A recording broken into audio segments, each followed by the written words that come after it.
Good afternoon, race fans, and welcome to the show. Tonight we have a good one here. It is the Gateway Arch 150 at the Worldwide Technology Raceway out here on the West Coast swing. And I tell you what, we are getting down to the end of this championship. Tonight will be race 18 of 21 at the moment. It looks like quickest time in practice, that going to the 6 car of Johnny Barker at 33.90. So that's going to be the goal time for all these drivers to try and hit here as we get ready to head on over to qualifying. Just like always, folks, qualifying is going to be 2 laps, taking your best time of the 2 laps, and then that sets the straight up starting order for our race here tonight. It looks like one of the first cars to roll here off of pit road is our points leader, Jeff Pogo, in this 97 machine, currently leading the points here, has about just a little bit over a race cushion in the points. So he just wants to get through at least tonight and probably Richmond in a halfway decent mark. If he can do that, he will feel pretty good. But here we go. The 97 is on the clock. Pogo will dive it down, and Gateway's a little wonky. It's kind of like a bigger, flatter Darlington, where turns 1 and 2 are almost the more kind of drive it in there deep, let the car wash on up, kind of like the 1 and 2 in Darlington.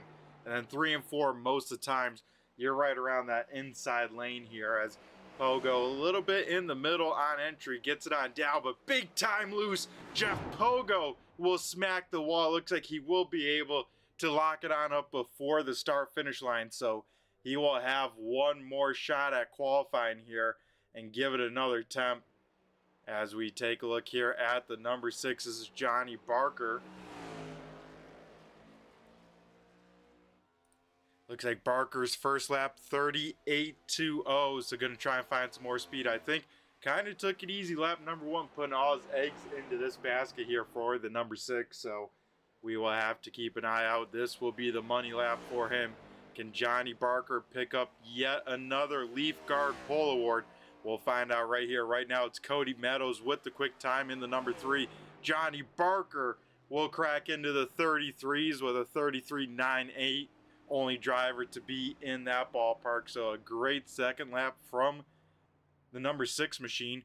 Frank Zingen in the 62 will slide into P number 2, and then it's of course Cody Meadows here rounding out the top 3 as we take a look now. Another one of those drivers in the playoff hunt. It was of course Barker and Delgado. I'm pretty sure came in tied in points here tonight, but they both sit about 60-ish points back from Jeff Pogo. So those 3 are the 3 main guys racing for this championship. But there's a points battle all throughout the points here. Everywhere in the top 10, there's, I think, about 2 to 3 positions through the top 10 that are tied in points. So still a lot to be settled here. Of course, everyone's goal, that top 10 in points by season's end. Looks like Jeff Pogo will get a lap, just that one attempt to 34.40 for the 97. Delgado will go 5th quick with a 34.17 for the 31 machine. Looks like only 2 cars yet to take a time. That's the 47 of John Buell and the 63 of Max Cost. So those are the only 2 drivers not to take a time. You can see everyone else's times there. Pretty close throughout the top 10 there, with a 33.96. Frank Zingen with a great lap. Didn't see that till now, so 62 finds some speed lap number 2. Delgado will go outside front row with a 33.97.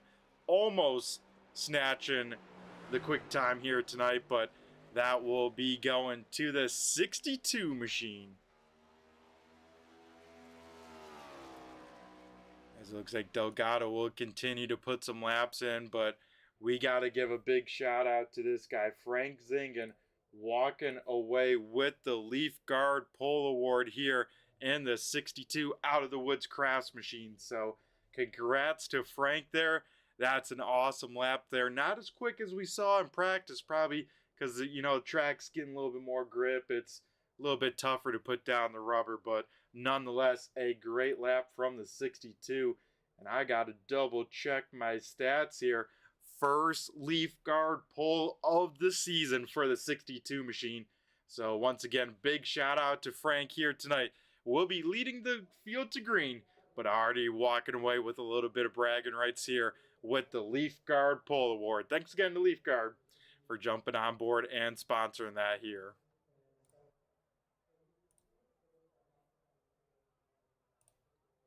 Alrighty, so now it's time to head down to the grid and walk through tonight's starting order.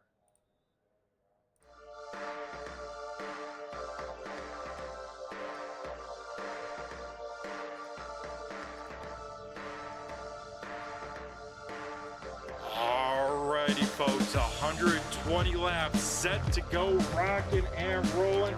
Let's head on down and go through tonight's starting order. Like I mentioned before, Frank Zingen with the Leaf Guard Pole Award. He will lead the field to green with the Piston Broke Motorsports Out of the Woods Crafts. Then to his outside, currently tied for second in points. That will be the 31 machine of Christian Delgado, heading back to row number 2, rolling off in P number 3 here. It's the other guy tied for second in points. It's the 6 car of Johnny Barker. Then to his outside here, would love to see another good finish from this car. It's the 90 of Stephen Holmes rolling off 4th. Then to round out our top 5 here for the starting action, that will go to the 3 car. That is Cody Meadows returning it back this week. Excited to see what Cody can do. Rolling off P number 6 will be the 81 machine. That is Dan Dill. Cody Brewer with a solid qualifying effort inside the top 10. He will roll off 7th, 8th, going to the 97 machine of Jeff Pogo.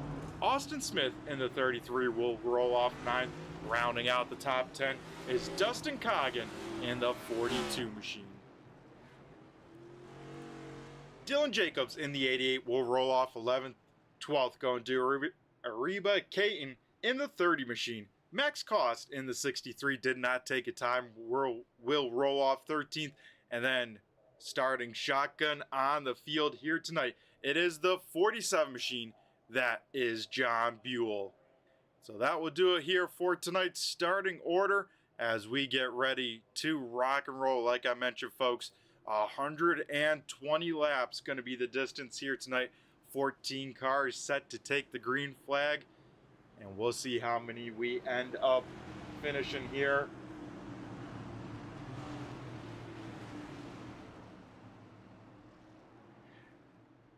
Glad to see you guys all in chat. Hopefully you're all doing good. Yeah, we definitely miss you, Rob. Hopefully racing over there went pretty good, but here we go. iRacing pace car down on pit road. Frank Zingen leading the field to green. He gets on the loud pedal, and we go green flag racing here at Gateway. The Gateway Arch 150 rocking and rolling. Christian Delgado trying to roll that high side. He will get clear of Zingen down the backstretch. So the 62 machine not quite able to hold on to the race lead with being stuck on that kind of not as preferred inside lane here. A couple cars way up and a couple cars into the wall. John Buell and Dustin Coggins with some heavy damage. The 47 machine you see in the grass, and look at Coggins' machine. That thing is killed here. Smoke coming out of the back, and that nose pushed all up in the air. So not sure what happened there, but we stay green flag, so we're going to keep an eye on some battles for a second, and then once things calm on down, we will go back and try and see what happened on lap number 1 there. Cody Meadows here quickly going back to the front in this Earnhardt number 3 machine. Of course, he started in the 5th position, already up to a podium spot here, and looks like Johnny Barker slotting into 2nd here. So Christian Delgado took the lead in turns 1 and 2, has not looked back yet. Further on back, Cody Brewer here trying to hold off Jeff Pogo. Pogo was on the back bumper there, at least through 1 and 2. It looks like the 12 machine of Brewer got off the corner very well, gave himself a little bit of breathing room. Austin Smith right there in the mix as well in the 33 machine. You can see these guys, especially with a car in front of you, just how hard you have to get on the brakes, as we see Smith trying a different line here, but that opens up the door now for Dylan Jacobs to take a look. Jacobs won't quite get the run off the corner with how he had to rotate the race car, as just in front of them here is Jeff Pogo trying to work over the 12 machine of Brewer. Right in front of them side by side is Cody sideways. He will tag Pogo, and Austin Smith involved as well, as the 97 gets sent spinning. And man, oh man, if there's one way this guy didn't want to start the night, that is exactly in this fashion. As I assume Pogo will have to use his one fast repair here, as involved in our first caution, but not really the first incident of the night here on lap number 5. So we will take a look here, slow things on down, and try and see what happened. I thought, yeah, the 12 machine of Brewer just got sideways enough that he came down the track enough. Jeff Pogo, wrong place, wrong time. Same with the 33 machine of Austin Smith. Smith just having nowhere to go. And then Pogo gets caught in the right rear, will turn head on into the wall, and then make pretty significant contact to the inside wall as well. As we'll try and ride on board here with Austin Smith, looking at the contact here. Pogo into the wall and then shoots right back across the track. Man, a tough break here. But while we are under this yellow, let's take a look, see what happened in that first incident on lap number 1 here. Like I said, Coggin with some heavy damage. Oh, and it looks like Austin Smith gets into the side of Pogo. Coggin just reacting to that, gets some whip weight going, and just sends him head on to the outside wall. John Buell having nowhere to go. So, wow, that's definitely a little bit of a strange one, but I think that just sadly cold tires, not up to temp, and yeah, the 42 just got out from underneath them there.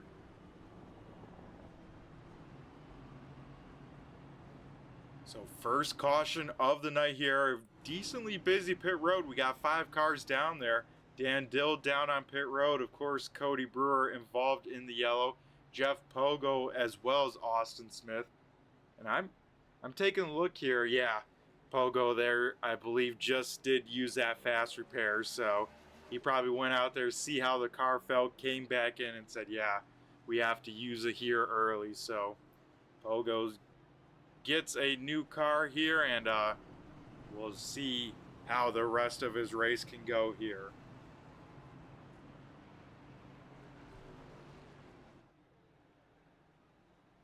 Up towards the front, we'll have to see how hard Christian Delgado wants to race Johnny Barker, because Delgado wants the extra bonus points of the most laps led, as well as Johnny Barker wants at least that 1 bonus point for leading a lap here. So going to be interesting on this restart.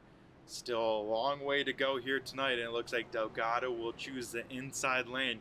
We saw Zingen lose the race lead in 1 and 2 from that inside lane. We'll see how the 31 machine can fare here. Lights are out around the speedway here. We are going green next time by. The field will re-rack, restack, and get ready for some back to green flag racing.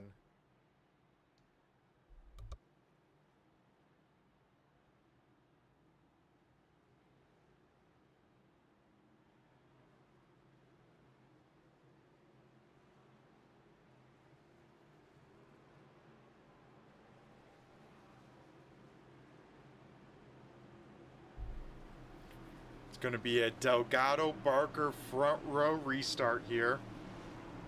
Row number 2 will be Cody Meadows, Frank Zingen. Then it's Stephen Holmes and Dylan Jacobs for row number 3.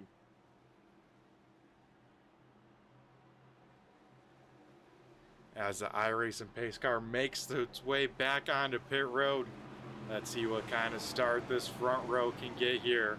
Delgado will wait till that restart zone fire on off, and looks like Delgado away with a pretty good start. Looks like Cody Meadows will take over the second position here, as here comes Johnny Barker up top in 1 and 2. Barker trying to get that momentum rocking and rolling there, but with the longer distance around that corner, it definitely is tough here. So single file here for the first 3 positions, maybe not, as Zingen will take a look to the inside of the 6 here through 3 and 4. Further on back, Max Cost side by side with Stephen Holmes. This is the battle for the 6th position, as Cost will get that position. So far, the 63 machine, biggest mover of the race at the moment. Further on back, these guys had to start in the back with that pit stop here, so it looks like Pogo just outside of the top 10 here in 11th.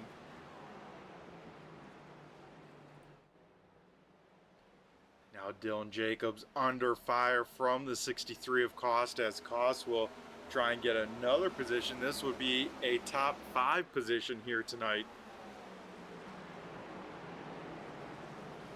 As Jacobs will try and roll that inside lane here. Cost will try and keep this momentum up on the top lane. Still going to be side by side a drag race here down the backstretch, and it's going to be door number to door number by the time they get into turn number 3 here. Bottom lane's definitely the preferred lane there through 3 and 4, but then when they get down to 1 and 2 here, it seems like the middle's where you want to be, and if anything, maybe middle top-ish, as Jacobs will hold on to the top 5 spot here at the moment. Stephen Holmes now putting a little bit of pressure on the back bumper of the 63.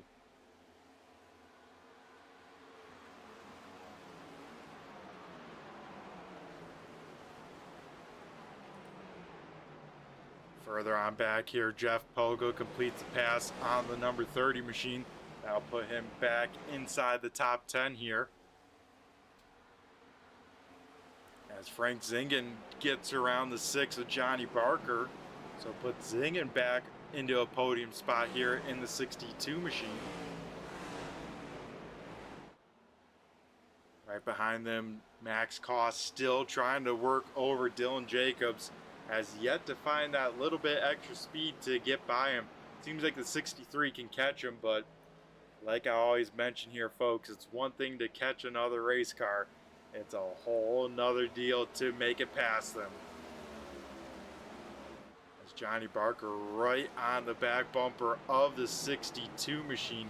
Still right on the bumper. Man, that is some close racing there. As Barker entered in less than a half a car length away.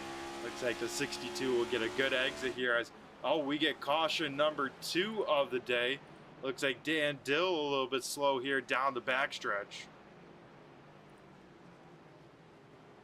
So we will take a look here, see what happened. Looks like also John Buell, Buell looks like he has some damage on the nose of the 47 machine. So the race started rough for the 47 and continuing to look that way here. As we take a look at Buell, so already having that nose damage from that first lap 1 incident here. And it looks like Buell maybe just gets on the rumble strips a little bit with the left side. That spins that car right on around into the inside wall. Then I want to see kind of what happens here with Dan Dill here, and it looks like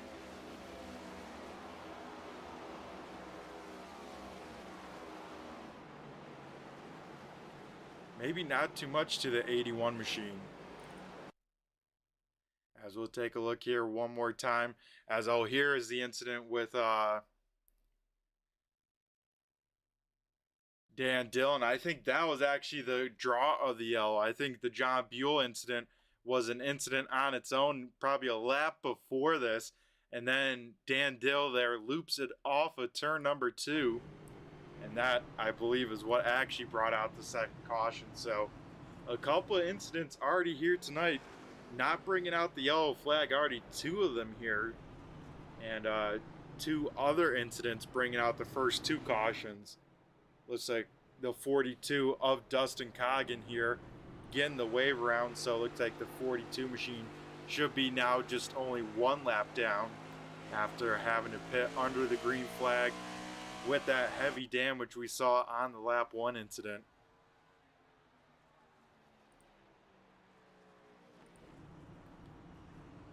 So Coggin hoping at least 1 more yellow flag here before the end of the night, but I think here at the stripe we get the choose for our race leader, as well as it should be 1 lap to go here till we go back racing.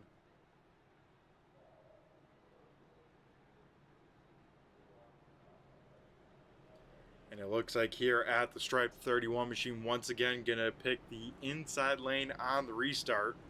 So now it's gonna be a Delgado Meadows front row here on restart number 2 of the night.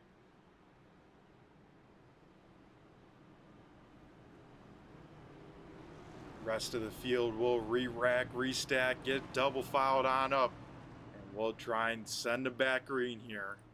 So far, been a pretty eventful race here from Gateway, so not sure what else is in store here, but so far has been action-packed in these first 20 laps. Don't worry, folks, there'll still be 100 laps to go here.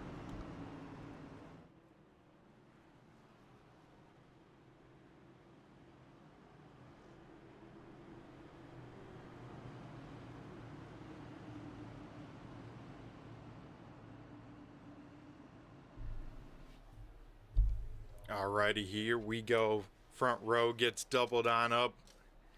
Get ready for the restart here. iRacing Pace Car going to make the late move down onto pit road. As Delgado once again in control of the restart. We'll head all the way down the front stretch here to the restart zone. And here we go.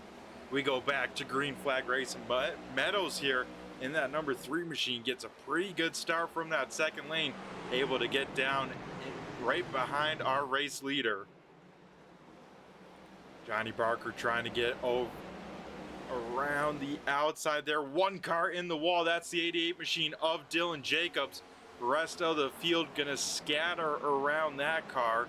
And that could have been very, very bad, as we see some pretty significant damage on the right front for the 88. So going to see what happened to Jacobs there. It looks like just loses the back end right after the shift there. Stephen Holmes will tag the 88. He was the 1 car that did get a piece of it. So now another incident that didn't bring out the yellow flag, but you can see that right front definitely really hurt on this 88 machine.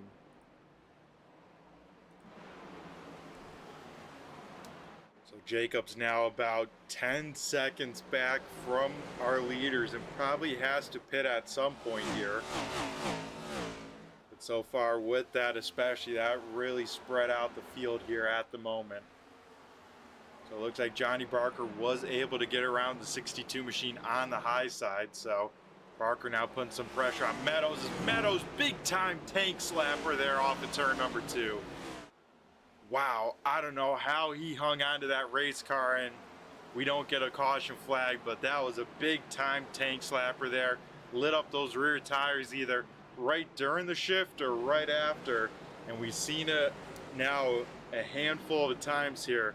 Off of turn number 2 is very, very tricky, and it bites another driver here as Meadows brings it down to pit road.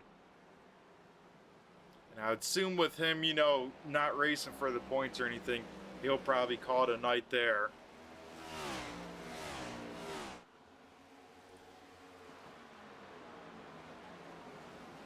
Austin Smith here working around the 97 of Pogo, so that moves now the 33 machine up into the top 5 here tonight.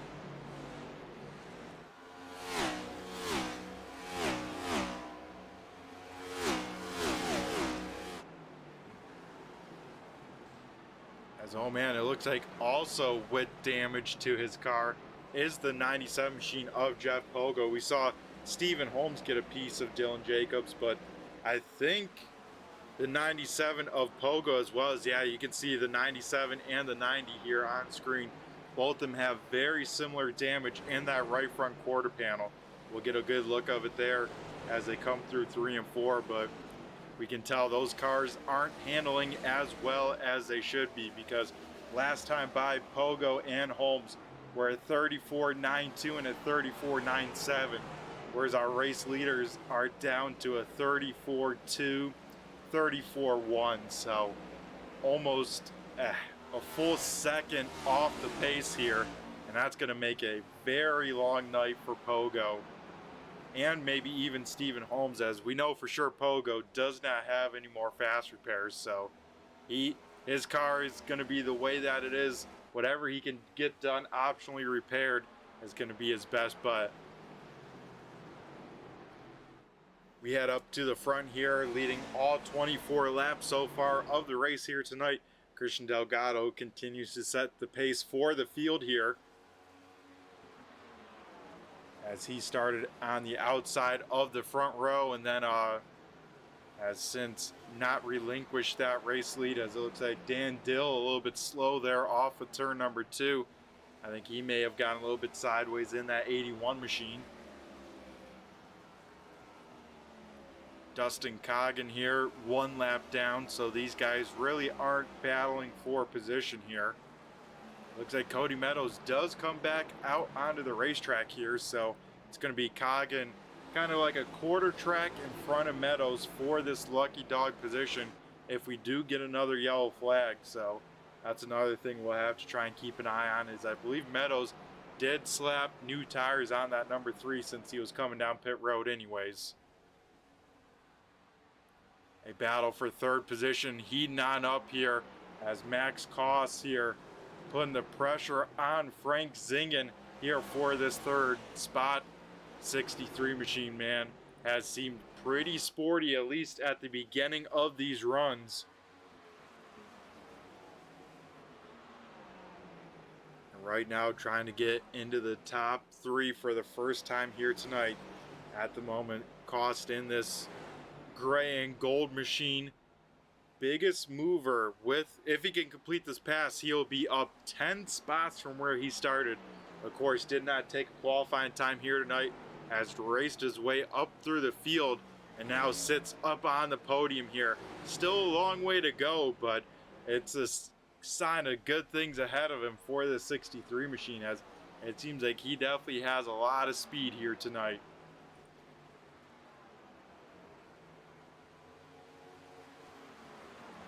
Also, it looks like trouble for the 88 machine. He is down on pit road, maybe out of the race. We'll see what happened to Dylan Jacobs here. Already has that wound there from that restart incident, and once again off at turn number 2, the 88 just loses the back tires here and heads down right to the blue cone. It looks like, yeah, we'll tow it back to pit. So yet another spin, not bringing out the yellow flag. These guys saying, you guys are on your own, have fun with it.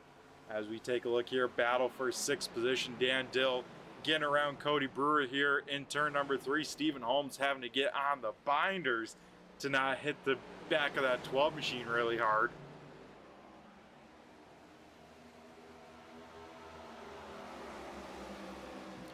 Side-by-side battle here, like I mentioned before, the 42 machine of Coggin. First car 1 lap down, but now Cody Meadows inside half a second back. So we'll have to see how hard these two race, because this could be for a lucky dog spot.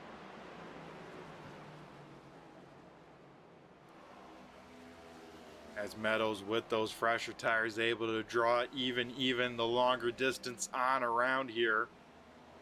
We'll get a little bit of a tow here from the 12 of Brewer right in front of him. Looks like Cody Meadows able to complete the pass here. So at the moment now, 11th place of Cody Meadows, currently our lucky dog candidate.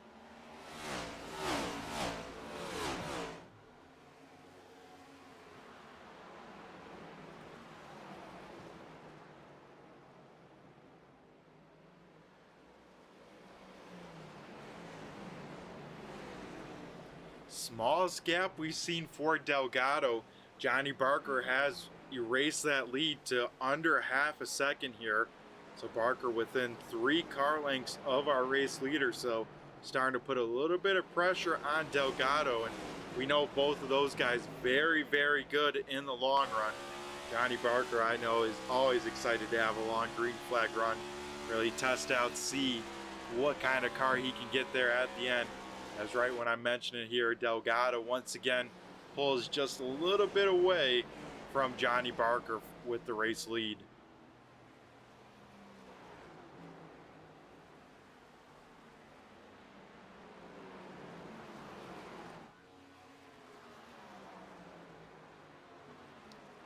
We now head up to the race lead. As trouble here, Jeff Pogo slow on the speedway. Our points leader getting into some more trouble. Once again, staying green flag, no caution. So he will get rolling, but now be about 3/4 of a lap down.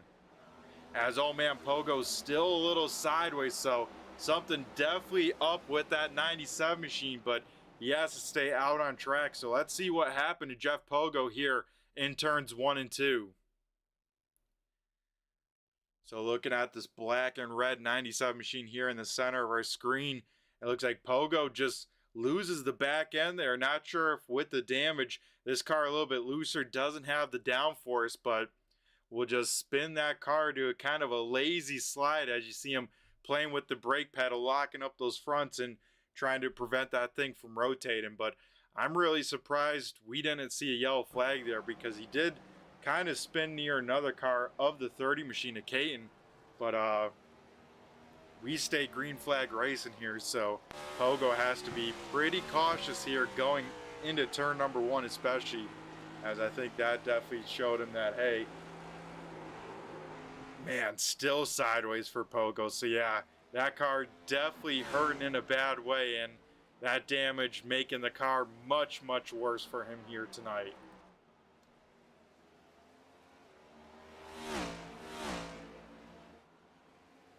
Everyone now starting to get some breathing room here, trying to hit their marks, settle on in, because we see most of the gaps above a second, if not more. Only cars that are closer than that is Johnny Barker here in second, just under a second away from Christian Delgado.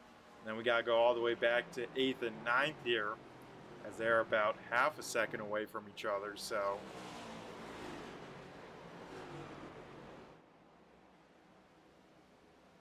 everyone's into their zone, starting to run their race. So as they get spread on out, let's throw up the track map here on the right side of your screen. And you can kind of see how this place, you know, could be a little bit Darlington-esque with the 2 different ends of the racetrack, with a tighter corner versus a more sweeping end. The leaders here go through turns 1 and 2. You can see just how far Jeff Pogo is back. Only about a straightaway distance in front of our race leaders, while the back of the regular field about a half a track back. So everyone continues to spread that distance out here tonight.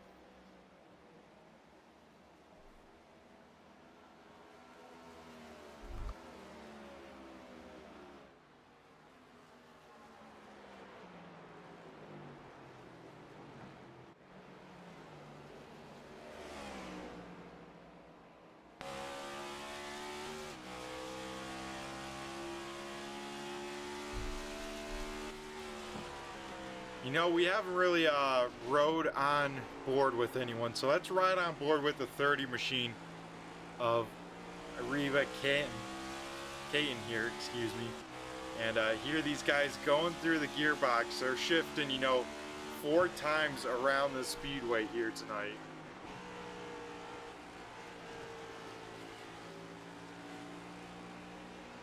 As once again, the 97 machine sideways off the corner, and we have a car down on pit road, the 33 machine of Austin Smith, as well as Cody Brewer.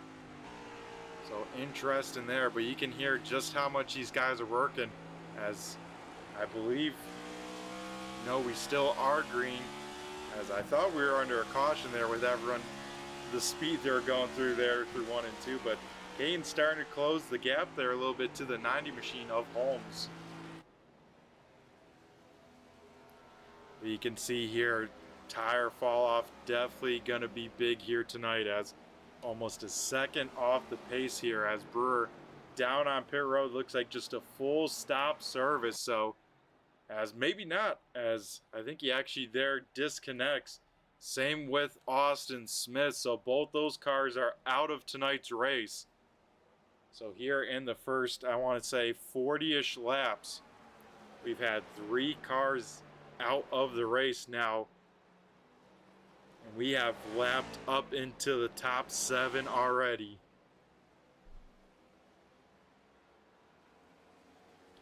As Jeff Pogo and I think Cody Brewer had an incident here, 2 separate incidents, let's say. So we'll first take a look at the 12 machine of Brewer.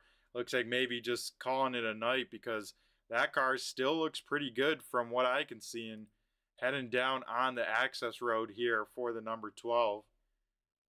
We'll take a look here at the 97, see what happened here once again off of turn number 2. And as the banking goes away here, lighting up those tires right before the shift, and luckily able to keep it off the wall, but a big time excursion into the grass the 97 goes here. As, oh man, almost some Dukes of Hazzard jumping that pavement there, and once again has to lock it up before hitting the inside wall a second time. So yeah, that's what really slowed down Jeff Pogo. But Pogo at the moment is our lucky dog candidate, but he's only about 6 seconds in front of Cody Meadows, and Meadows is about a second faster than the 97, so he should be able to catch him here in about the next 5 or so laps.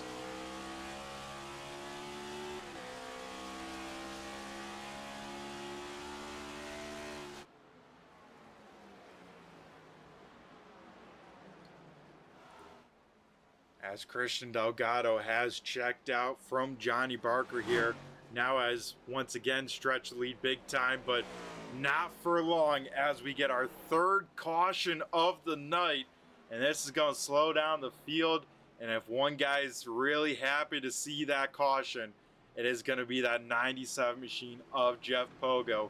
He will get the lucky dog here, and I have a feeling it'll be a pretty busy pit road here, as most of the cars going to come down and at least get some new stickers on their race cars, as well as fill it up with fuel, because at this point I think we should be able to just make it to the finish. So let's see what brought out our 4th caution of the night, as it looks like the 30 machine of Caton just gets loose there kind of earlier than we seen there in turn number 2, just after the apex. And then, man, Stephen Holmes just sneaks through before a pretty massive hit for the number 30 machine. All 4 tires coming off the ground on that race car.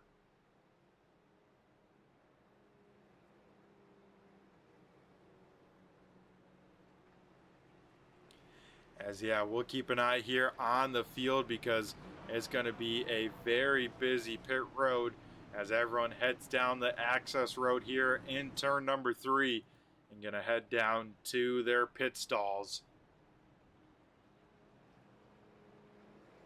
So it looks like Christian Delgado going to lead the way down, and it looks like, yeah, Jeff Pogo, Meadows, Coggin all going to stay out. And I think if I was Coggin and Meadows, I think got to stay on out here and hope for another caution, at least get that lap back here.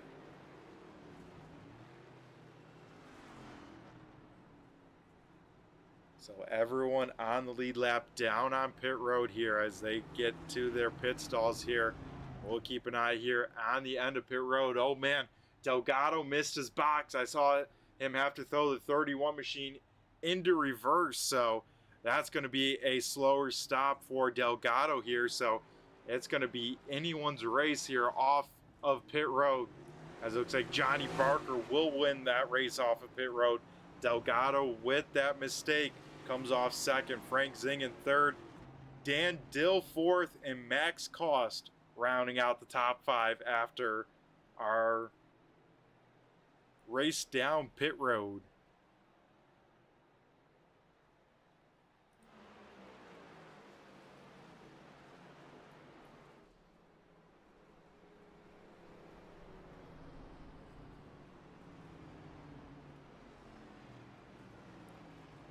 As the field will catch the iRacing pace car here, and yeah, it looks like so Pogo was the wave round car. He's down on pit road trying to get as much of that damage repaired as he can. It looks like he's actually gonna go back a lap down here just to really make sure he gets that damage repaired. Wow, interesting call for the number 97 machine.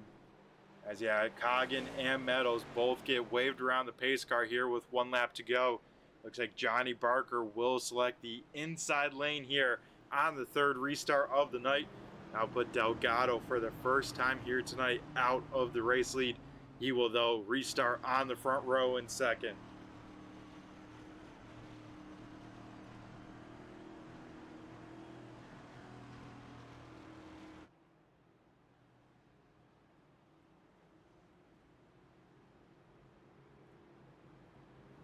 This is definitely going to be a race of attrition here, folks.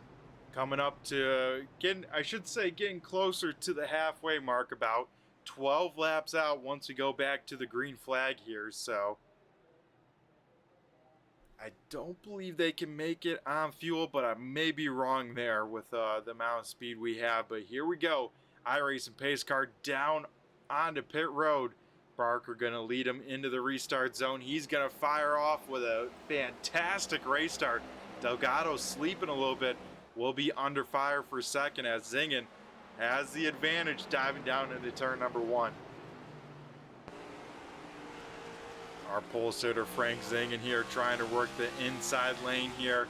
Christian Delgado still up on the top lane. They drag race here and race down back into turn number 3.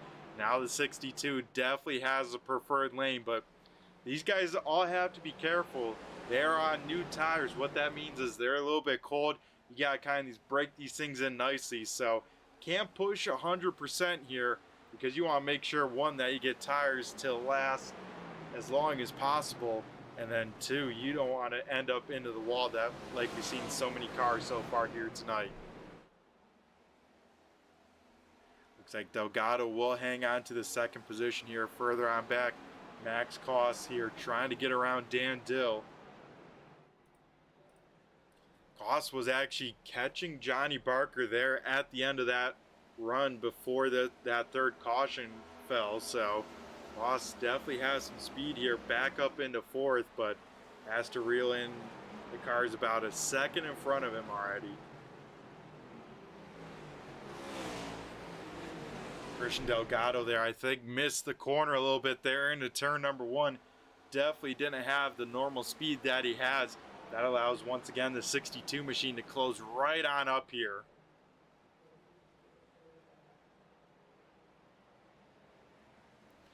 With the field kind of still semi-close, I'm going to go take a break from talking here, get a quick drink of water, but with that, we'll do a little turn 3, turn it up. So we'll be right back.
Folks, we come back here to racing action as they go to click over to lap 54 of 120. Max Cost here under fire from Dan Dill. Up in front though, Delgado still has a lot of pressure on his back bumper for second.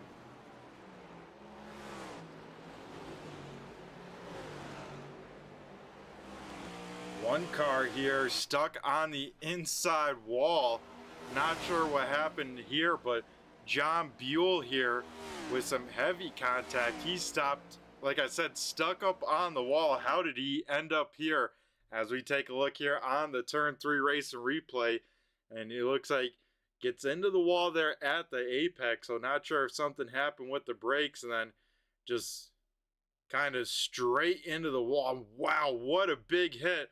Up and over the 47 machine goes, does a couple barrel rolls, and then wow, what a wild wreck here from Gateway. You don't see a car getting up and over like that too often. We're going to watch one more time at full speed just to see this impact, but it seemed like Buell lost, I think, connection to his wheel or something happened, because man, that car just went straight to that inside wall here. As we take a look at it one more time. As he did get a little bit loose, but yeah, watch this flip here. Goes up and over and then bounces up on the wall and continues to stay up there. As wow. What a wild one here, as he is still down there, so we'll see how long he will chill on out on the inside. Hopefully safety crew over to him, but out in front Johnny Barker continuing to lead the way. Took on over with the race lead under pit stops. Was able to beat Christian Delgado out of pit. So far that's been the difference, because Barker has taken over the lead, has not looked back yet. Frank Zingen right there in third. Still within striking distance of the 31 machine. Max Cost here trying to find the speed once again in the 63 machine. And then how about this? Dan Dill back into the top 5. Cody Meadows here taking the wave round under that previous yellow. He sits in 6th. 7th going to Stephen Holmes. Dustin Coggin, another driver, taking that wave round. He's in 8th. 9th going to Caton, currently 1 lap down. And then it's Jeff Pogo, 1 lap down as well in the 97 machine. Able to get some of that damage repaired for this car. It seems like it's driving a little bit better, but you can see that right front definitely tweaked on that race car.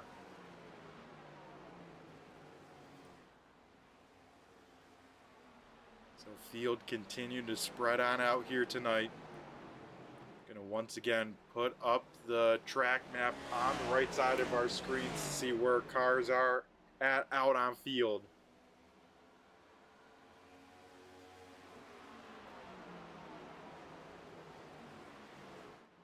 As at the moment, closest car to going a lap down is the 97 machine of Pogo. Currently about a half a track back, but Pogo once again back into the 34s. Like I mentioned before, he was stuck in low 35s. The last couple times by, he's been in the high 34s, as the leaders, though, in the mid 34s. So losing some time to the race leaders, but definitely not as much as before. Johnny Barker, not the greatest run there off of turn number 2. That allows Delgado to catch within 2 car lengths here. And this time by at the stripe. Cross flags from the flagman. Halfway down, halfway home. And the Gateway Arch 150 here. Also, of course, got to give a big shout out to Riptide Radio. Those guys, awesome stuff there. Some of the best beach and boogie music. You can check them out with the link in the description. First link in the description. That'll take you over to the Riptide Radio website. And thanks again for them being some great partners here with the 802 iRacing League. And of course, like I mentioned before, here tonight, big storylines is we are into the closing stages of the season. This is now race 18 of 21. So get into the end of it here Johnny Barker, Christian Delgado currently tied in points in second. And then our current points leader, Jeff Pogo, having a kind of tough night here tonight. He still sits only in 10th though, but anything can still happen here. We've seen it many of times. It just takes one little mistake. These things are a handful around this place.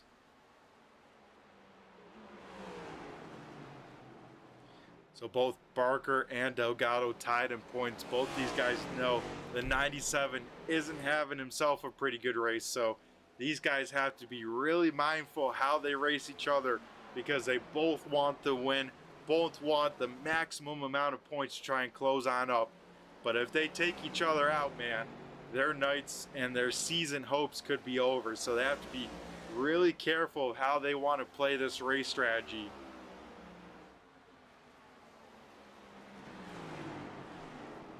With first and second starting to close up to each other, Frank Zingen is starting to join back in the conversation. Now about 0.7 of a second back from our race leader, as Delgado missed the middle lane there in 1 and 2. He will lose about 2 car lengths to our race leader there. So Delgado will have to put his head down once again, try and get to the back bumper of the number 6, because he can't afford too many more mistakes like that, because like I said, the 62 machine waiting right there as well. A little bit of a moment for the 97 machine once again. A Pogo looks like once again just got loose in the back end, stepped out of that 97 machine there off of turn number 2. So seems like his car is handling a little bit better than before, a little bit more predictable, but still is a handful for this driver.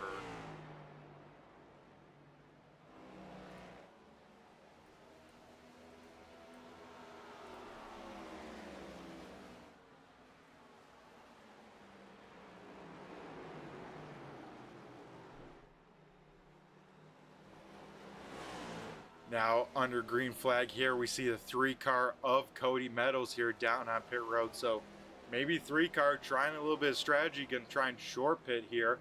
I mean, last couple times by, he was still kind of in the ballpark of lap times, at least with a little bit of tire disadvantage. So I think Meadows might be trying to pit here, try and undercut as much as he can, and try and make it to the end from here on out.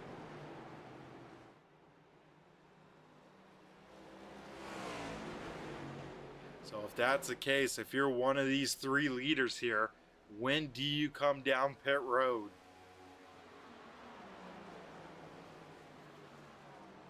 Because like we mentioned before, you know, last pit on 45, now it's 67. These guys, their tire fall offs already about a second off of their fastest lap. For sure, 0.6 of a second off, if not up to a whole second off. So that's only done in about 20 laps here. So if I was them though, I would probably try and split this run up in half if I could. So since they came down on 45 of a 120 lap race, the next time I would come down is probably shooting right around that 80 lap mark. So it all depends right around there. If you want a short pit, come down a little bit earlier. If you want to go a little bit longer here, get the newness of the tires a little bit later on, you go, you know, 85, 90, anything like that. As now we see another taker down on pit road, Stephen Holmes here, taking 4 tires down on pit road.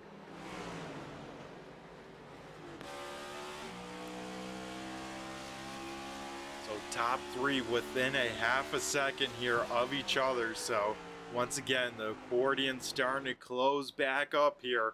Who will be the first to make a mistake out of our top 3? And don't look now. That 63 machine of Max Koss sitting there in 4th.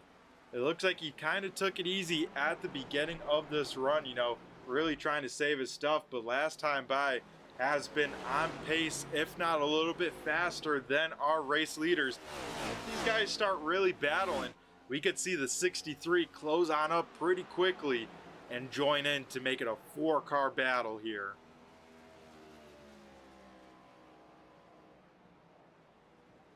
this time by at the stripe. It will be 50 laps to go. So these guys already into the majority of the race here, just trying to continue to click off laps. As now Delgado within 2 car lengths of our race leader. Let's jump on board with the 6 and look on back to the rest of the top 3.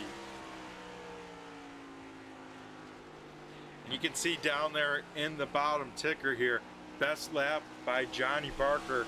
I believe the fastest lap by anyone here tonight, at 33.92, but now right at the stripe, it'll probably be a 34.7, as yeah, a 34.70. So getting close to that second fall off, right around 25 laps on these tires. And that just shows you how much these things are clipping on off and how really it is important to keep these tires under you, because we saw many times, wow, Delgado with a big move into the corner. He dove it in there down low and deep. Had to wash up a little bit on the racetrack, but we've seen it many a times. That 31 machine just misses that middle lane just a little bit in 1 and 2. And with that, you know, loses 2 to 3 car lengths to Barker. As, oh man, cars stopped here off of turn number 2, heads up, as I believe somehow there is the caution here. So Jeff Pogo involved here in this incident. Looks like may go and check on the 47 machine, excuse me. As yeah, let's try and see what happened to the 97 machine of Jeff Pogo. Once again, still just trying to baby this wounded race car on home, at least get a points finish by the end of this one. But we'll see what happened here. Just losing the back end there right after the apex. That thing backs on around and looks like we'll back it into the outside wall. So now I think the only clean corner of that 97 machine is going to be the right rear. So if you're listening to this, Jeff, try and scrape the wall one time with the right side there, as here comes the leaders, and luckily they are all heads up awareness, making sure that they get on through cleanly.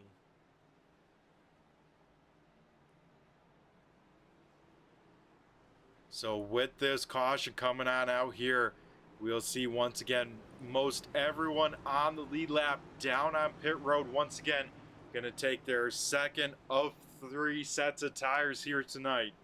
And it's going to be a little bit early for the long run. I mean, it'll still be, you know, 45 laps on these tires, so not incredibly long. So, but definitely can make it to the end on fuel. So besides some strategy or a late race yellow, this is the last time we'll probably see the leaders down on pit road. Taking a look here at the end of pit lane, trying to see who wins the race here off of pit road. Barker, first car to drop off the jack, will win the race off of pit road. Frank Zingen able to come out second with pit stall number 1. And it will be Christian Delgado once again losing another spot on pit road. Max Koss comes out 4th, and it looks like Dan Dill rounds out the top 5 here off of pit road.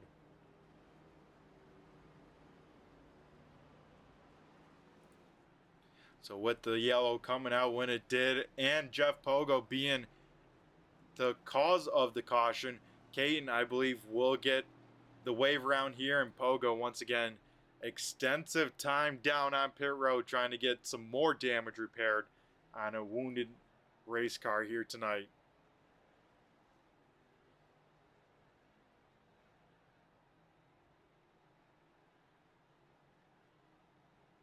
As it looks like Stephen Holmes going to get waved around the pace car here with the 1 to go signal.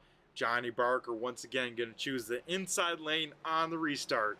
So now it will be a Zingen Barker front row for restart number 4 of the night. Rest of the field will re-rack, restack, and get rocking and rolling here tonight. As yeah, it looks like the 47 machine of John Buell still stuck on the wall.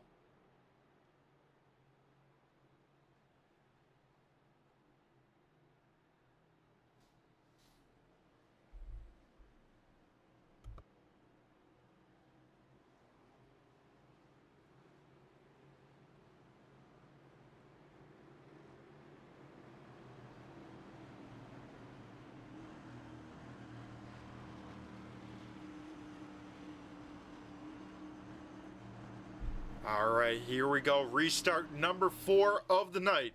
Field down on pit road for probably the final time as they can make it to the end of the race on fuel from here. Johnny Barker in the number 6 going to lead the field to the restart zone.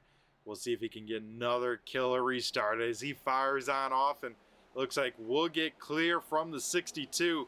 Can Frank slot in front of Delgado? No, he cannot. Side-by-side race for second place here through 1 and 2. Zingen will have the momentum there on the top side, able to hang on to second, but Delgado will once again take a peek to the inside here by the time they get to turn number 3.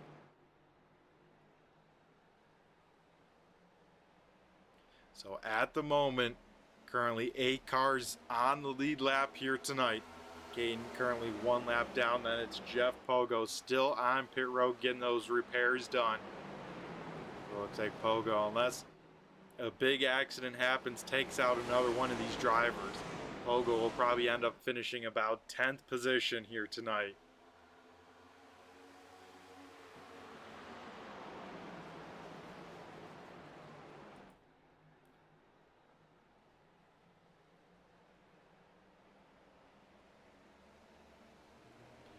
One car very sideways there off of turn number 4.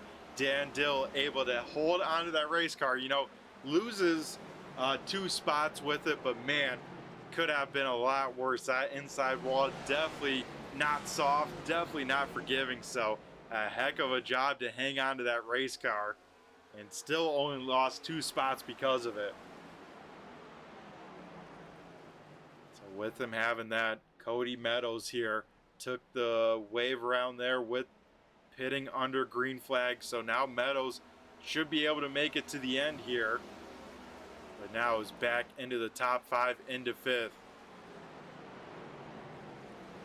As battle for second position, Christian Delgado gets around the 62 machine, so Delgado back up into second. We'll see if he can set his sights on our race leader. Further on back here, Dan Dill trying to get back some of those spots he lost with that moment off of turn number 4, so he gets back up into 6th here, but a little bit of gap here to the top 5.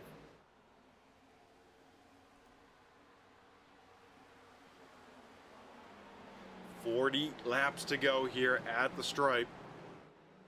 Johnny Barker took over the lead there under the 3rd caution of the night on pit road, has since not looked back, has led every lap since then. So if Barker can lead the rest of the race, I believe that will just have him beat Delgado for most laps led and walk away with those bonus points. But if there's anyone that wants to have a say here for any extra points they can get, it will be the driver of this 31 machine.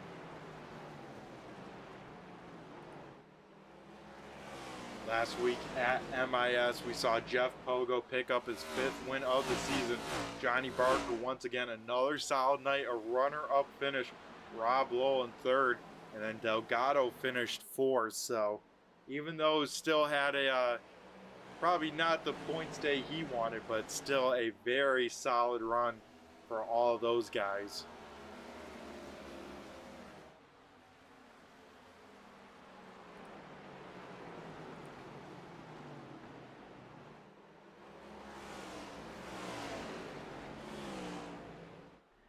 I know there'd be one person really pumped up if he can pick up a win, and that is Johnny Barker.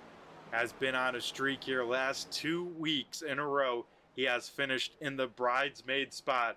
Would love to visit Victory Lane. Last time he did that was race number 15 at Nashville Super Speedway. So this track may be a little bit similar to that, as another technical track, high entry speeds and then low apex speeds. So might be a good sign for the number 6. As oh, heads up, Delgado gets big time sideways there off at turn number 2. Will lose 2nd and maybe even 3rd as Max Koss tries to go around the high side. So once again, Delgado there with a moment off at turn number 2, but luckily did not lose that race car. We saw the big impact John Buell had, as that could be a race ender.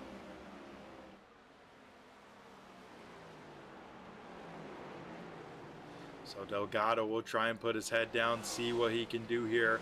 Let's ride on board with the 31 machine. See if he's adjusting, where he's shifting, or getting on the gas with that pucker moment.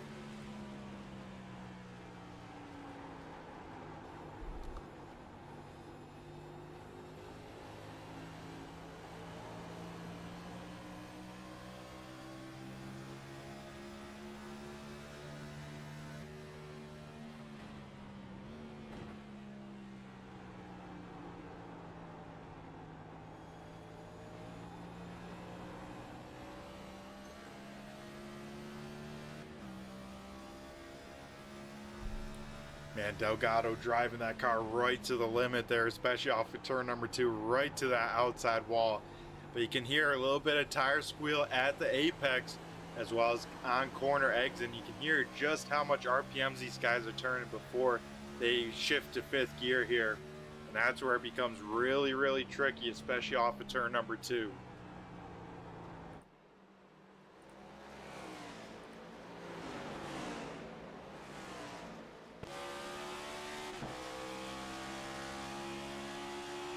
Like Jeff Pogo back out on the speedway, but he sits currently 12 laps down here at the moment.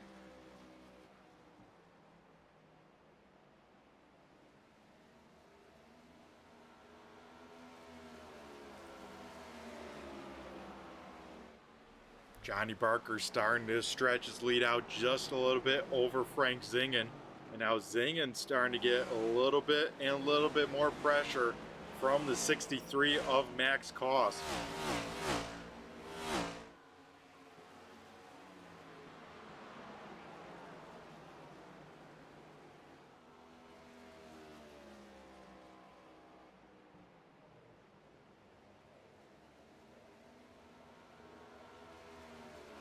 Like I mentioned here before, it seemed like Koss, especially the first run of the night, very, very good in the short run. Really quickly got up to the top 5.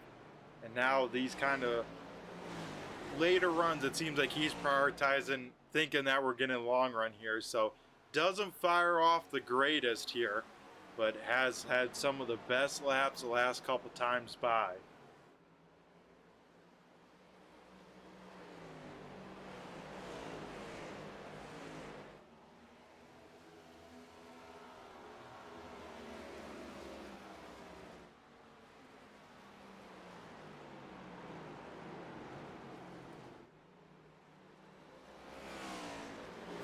Last time by though, Frank Zingen found something in the racetrack, just ran a 34.08. So that 62 machine, whatever he found there in that previous lap, definitely something that's working here. As we take a look here, last lap times on the left side of your screen here, as a battle for 3rd quickly over as Christian Delgado gets around the 63 machine of Koss.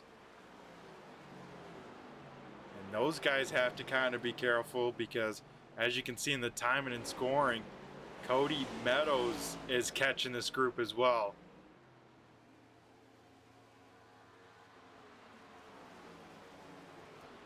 Meadows last time by on pace with our race leader lap time wise, so this 3 car is on a mission, as it looks like Jeff Pogo once again down on pit road here tonight.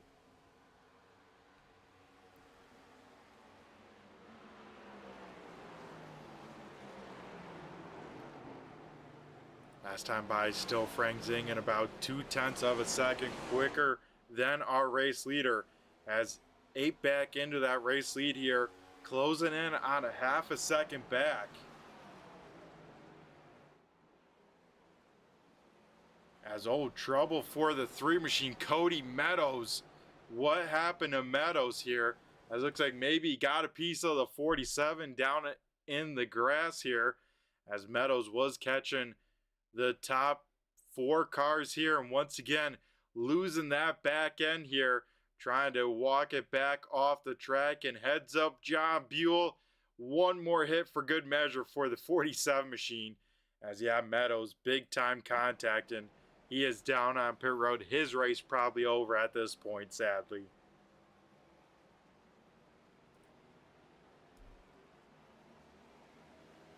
And back to this battle for third, still far from over as Max Koss keeping the pressure on Delgado.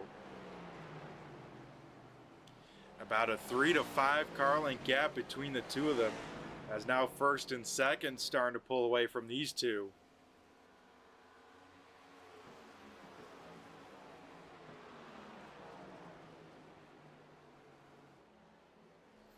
As depending on how damaged Jeff Pogo's car is, if Cody Meadows is done for the race, I'm the 97 crew. I'm telling him, you know what?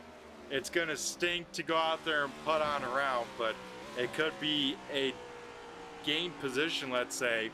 It might be worth it when it's all said and done. So we'll have to see if the 97 machine of Pogo gets refired on up, and it looks like here at the moment, the case is a no.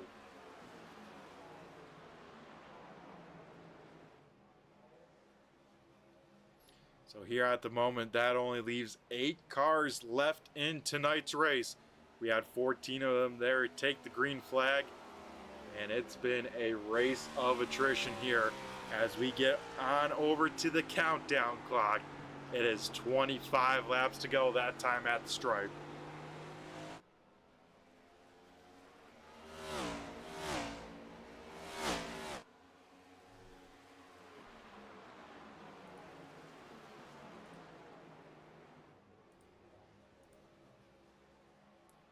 Now this guy has had a pretty quiet season, Frank Zingen, in the second position here. He's had, you know, a lot of bad luck, especially to start the season, but coming into tonight, he is tied with Brandon Guerin.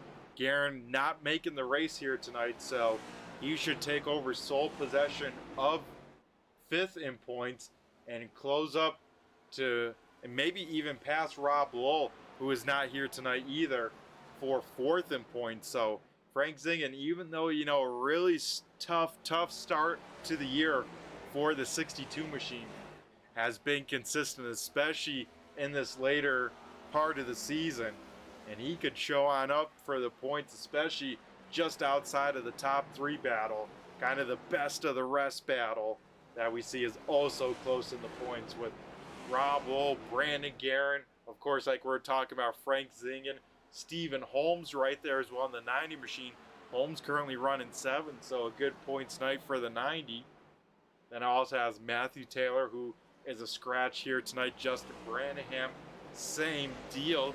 And Branham's actually tied for 9th in points with the 42 machine of Dustin Coggin. And Coggin currently sits in the top 5 here in 5th position.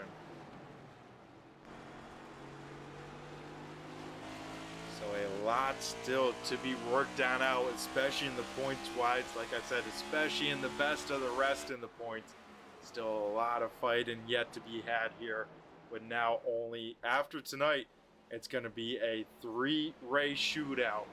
Next week, we head to Richmond Raceway with Throwback Night. These guys throwing back to the 2005 NASCAR paint schemes, I'd say. So everyone's going to have as accurate of possible paint scheme on the race cars, so that race definitely won't want to miss that, because it's going to be really cool to see these painters and these designers apply those old school paint schemes to these next gen cars and see them duke it out at Richmond. That's of course next week, April 20th on Easter night. And the week after, we head to the penultimate race, that being held at the Las Vegas Motor Speedway. The last kind of traditional 1.5 miles for these guys to kind of flex their muscles one last time. Always a great track there. 1 and 2, very tricky with the bumps. Gonna have to be really disciplined, especially on that throttle pedal. And then May 4th, championship night at the Phoenix Raceway. Won't want to miss that. Walking away with their crowning a champion after a 21 race long point season. It all comes there at Phoenix on May 4th.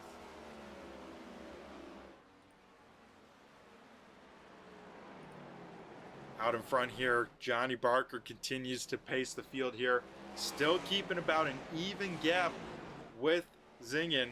They're both running about the same lap times. You know, one lap Barker will be faster by 10th. The next lap Zingen will be faster by 10. So it seems like those cars really evening out. We'll have to see if it starts trending one direction or another.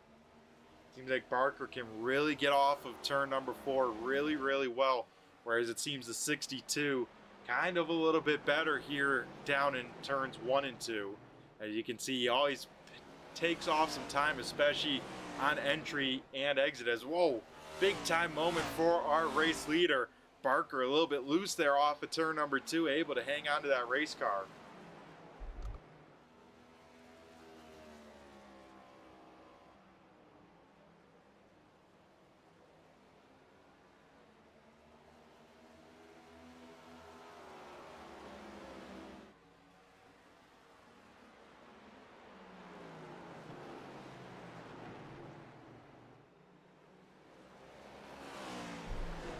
That time by at the stripe, it is 17 laps to go here.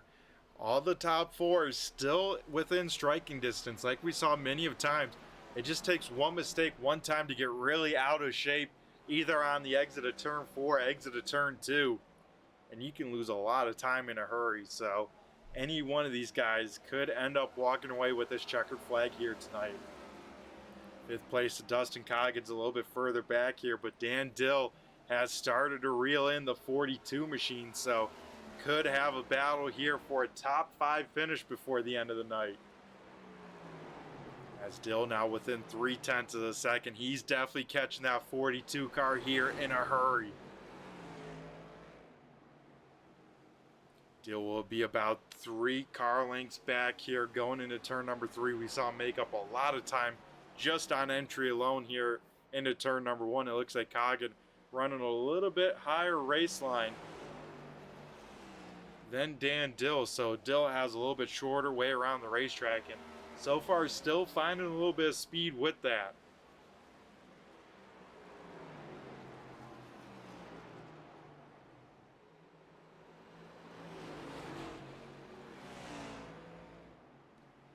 And like we've seen so many times here tonight, a car will catch the car in front of them, then kind of stall on out for a little bit. That dirty air does have an effect, especially on the nose of these race cars. You know, it's such a flat track that you need everything you can get for front end grip. So when you get behind a guy, it makes corner entry really, really tough. You pretty much have to wait for a mistake on the car in front of you to kind of capitalize on that mistake and then make the pass by getting a better run off the corner. You definitely aren't going to pass a guy here just driving in there deeper and hoping to somehow make it stick on the corner entry. As yeah, we see the 81 machine, like I mentioned, get to the back bumper, then stall on out. Gets a little bit loose there off of turn number 4, but still able to keep the momentum. As up front once again, lead is down to about half a second here. So what more does a 62 have left in the tank?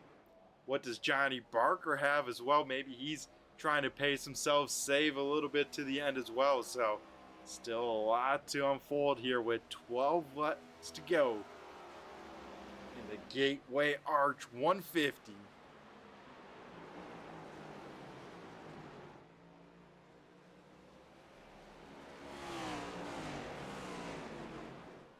Oh, was that time the 62 machine of Zingen gets a piece of the wall there. He smacked it pretty good there. I think trying to push this car to the limit.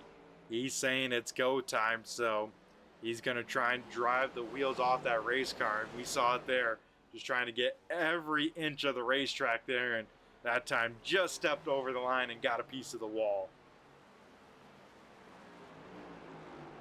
We'll see this time here on corner exit, but I kind of want to ride on board with the 62 machine. I think we got a helmet cam even that we can ride on board with and kind of see what he's doing, because I'm really curious to see what he's doing on corner entry, especially into 1.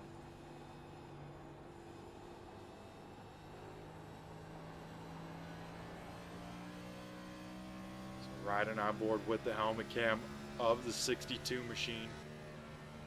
And interesting, this late in the run, they're not really grabbing 5th on the front stretch. You can see just how quickly that wheel unwinds right when you're getting into full power. Definitely within the power band here tonight, so that's where it gets really tricky on that corner exit.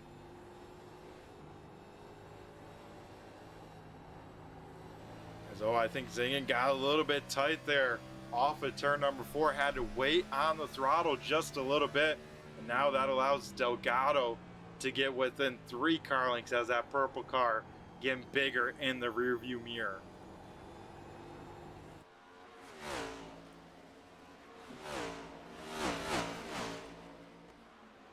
That time by at the stripe, it's going to be 9 laps to go. Dan Dill able to get around Dustin Coggin. Here comes now Stephen Holmes to try and get 6th position from the 42 machine.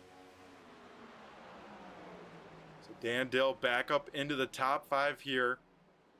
Coggin currently running 6th, Holmes 7th. So we may have the rest of the remaining cars on the lead lap within their own battles. 1st through 4th right there grouped together, as well as 5th through 7th right here as well.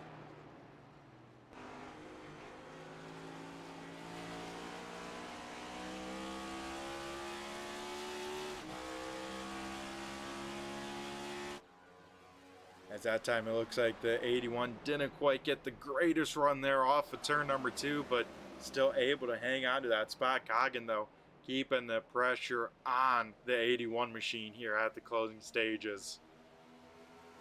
And he kind of has to, because as you can see, Stephen Holmes right there as well. So all these guys hoping the other one of them makes a mistake. They can capitalize here, get that top 5 finish. That's all these cars are fighting for here at the moment. Further up towards the field here, Delgado looking to the inside of Zingen. This is a battle for 2nd here tonight, as Johnny Barker has kind of pulled on away to about a 2nd lead over these two here. Delgado down low, Zingen up top, and looks like the handling on the 62 machine going away in a hurry. We'll see if he can even hold on to a podium spot before it's all said and done, as the 63 of Max Koss right there as well. But Delgado back up to the runner-up position here with this time by an open palm from the flagman. It's going to be 5 laps to go. Johnny Barker going to be the first car to see that here. And we look back here at the battle for that 3rd position.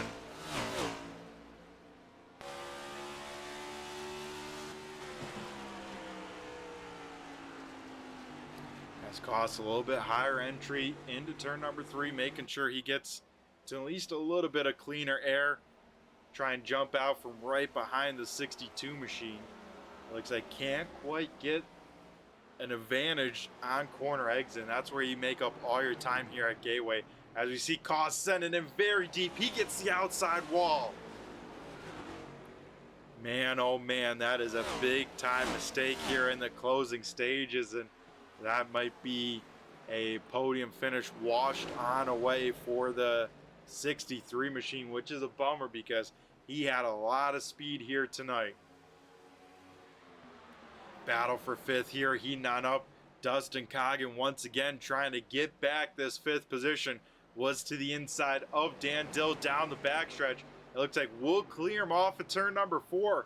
So Coggin back up into the top 5 with 3 laps to go. Does Dill have one more Hail Mary to throw in that 81 machine? Can Stephen Holmes take advantage? As, oh man, Dill gets big time sideways.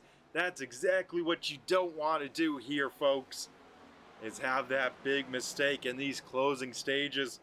That allows Stephen Holmes to get up into 6th position. And that time by at the stripe for Johnny Barker. Popsicle sticks up in the air.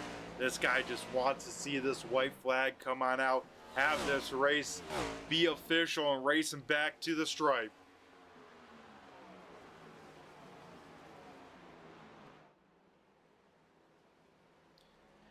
Delgado just trying to search around the track, trying to find any speed that he can, but it won't be enough here because this time by we see the white flag. One more lap to go.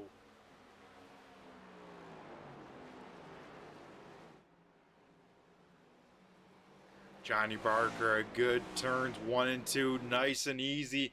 Doesn't get that car out of sorts any sort of way, so he will head down the backstretch for the final time. Further on back, Stephen Holmes looking to the inside of Coggin.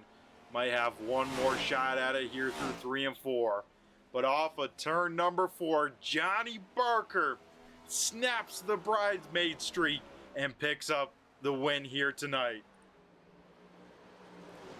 And here we go off of turn number 4, the race for a top 5. That is going to go to the 42 machine of Dustin Coggin. Going to hang on to that 5th position. Well, how about this here, folks? Johnny Barker picking up another win this season. And I believe this will be win number 3 of the season. So this will make him the 2nd most winningest driver of the season, behind our points leader of Jeff Pogo. And overall, this will now make Johnny Barker's 7th win all time here with the 802 Riptide Radio Next Gen Cup Cars. As here we go, Johnny Barker burning them down here on the front stretch. I know this guy is excited here tonight to be back into victory lane.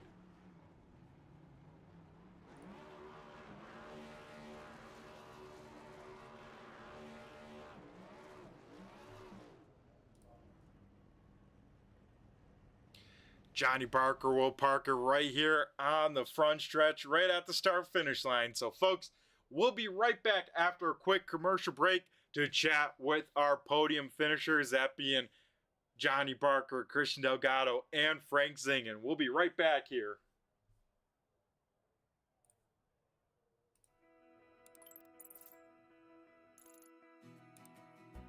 iRacing is a sim racing game that combines a true-to-life racing experience with an online community of virtual racers from all around the globe. iRacing offers a multitude of officially licensed cars and tracks, laser scanned with millimeter accuracy. Their car models and mechanical systems are based on real-world physics, engineered in cooperation with manufacturers and race teams. Their skill license system ranges from rookie to pro, ensuring members are always pitted against those with similar skill sets. Members are able to sign up for a weekly race series, compete in time trials, host a private race with friends, and participate in racing leagues created and run by the community.